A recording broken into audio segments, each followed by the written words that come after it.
Kusabab dahar hayang ngejeng usus, jadi urang ti dieu arek masak usus. Halo barudak. Cigana lamun dibumbuan apalagi make koneng cigana teh ngeunah barudak. Henteu diheulakeun langsung ku urang ayeuna digas oge nya. Tah ieu perbumbuanna geus dilengkapkeun nya.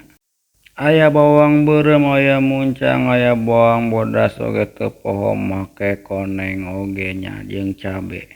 Lanjut dihaluskeun di blender oge, tah ieu ngagodog ususna geus asak. Langsung ayeuna ti dieu dikumah deui diberesihkeun deui supaya taina alias cadukna teh kapiceun nya. Kusabab lamun teu beresih mah paur oge barudak, taina teh da pasti pait nya. Lanjut ti dieu langsung si bumbuna dibahekeun kana katel. Lanjut ayeuna ngagebruskeun ususna teh langsung digula-golen teu poho make daun bawang oge supaya seungit oge.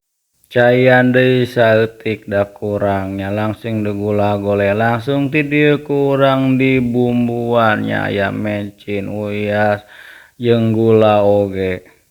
Teu poho make kecap supaya warnana teh cantik teh barudaknya. Lanjut ku urang diadukeun ayeuna supaya bumbuna merata nya.